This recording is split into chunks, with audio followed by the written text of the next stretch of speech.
కాకినాడ పోర్టులో రేషన్ బియ్యం అక్రమ రవాణా అడ్డుకున్న పవన్ కళ్యాణ్ మాజీ మంత్రి పేర్ని నాని మెచ్చుకున్నారు. ఇదే సమయంలో కాకినాడ పోర్టులో 42,000 టన్నుల రేషన్ బియ్యం అక్రమంగా తరలిస్తున్న కెన్స్టార్ నౌకను ఎందుకు తనిఖీ చేయలేదని పేర్ని నాని ప్రశ్నించారు. కెన్స్టార్ ను తనిఖీ చేయకపోవడానికి కారణం ఆ నౌక ఆర్థిక శాఖ మంత్రి వియ్యంకుడిది కావడమే అన్నారు. ఈ విషయం ముఖ్యమంత్రి దృష్టికి రాలేదా అని సెటైర్లు వేశారు. కస్టమ్స్ అధికారులు పోర్టు అథారిటీ అధికారులను పక్కనే పెట్టుకుని నౌకలోకి వెళ్లడానికి పర్మిషన్ ఇవ్వట్లేదని పవన్ చెప్పడం హాస్యాస్పదమన్నారు వైసీపీ నేత. ఆంధ్రప్రదేశ్ రాష్ట్ర ఉప ముఖ్యమంత్రి వారు పవన్ కళ్యాణ్ గారు ప్రాణాలకి తెగించి అక్రమ బియ్యాన్ని అంటే పేద ప్రజలకి ఆహారంగా వాడుకోవాల్సినటువంటి బియ్యాన్ని అక్రమంగా విదేశాలకు ఎగుమతి జరుగుతుందనే సమాచారం తెలుసుకుని ఆయన ప్రాణాలనొడ్డి సముద్రం మధ్యలోకి వెళ్లి ఒక మంచి ప్రయత్నం చేయటం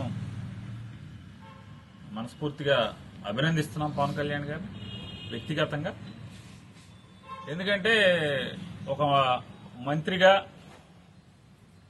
ఈ ఆంధ్రప్రదేశ్ రాష్ట్రానికి ఒక మంత్రిగా, ఆయన శాఖ కాకపోయినప్పటికి కూడా,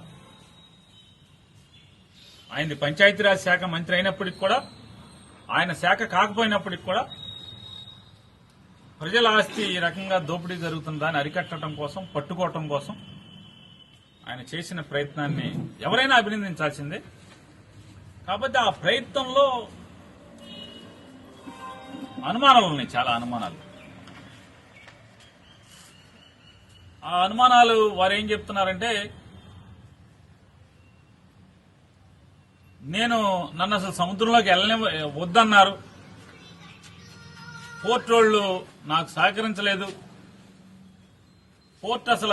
నన్ను పోర్ట్ వాళ్ళు లోపలికి రానివ్వలేదు, పర్మిషన్ ఇవ్వలేదు,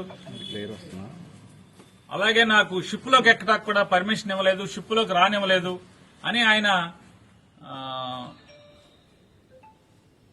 సహజంగా ఆయనకి అనుభవం ఉన్న రంగం కాబట్టి ఆ వీడియోలన్నీ జాగ్రత్తగా షిప్ చుట్టూ గిరగిరా రౌండ్ కొడుతూ ఆ పైన ఆ షిప్ వాళ్ళు పనిచేసే వాళ్ళని చూపిస్తూ, చూసారా వాళ్ళు నన్ను లెక్క చేయట్లేదు, నన్ను లోపలికి రానివ్వట్లేదు, ఇవన్నీ మనందరం వీడియోలు చూసాం.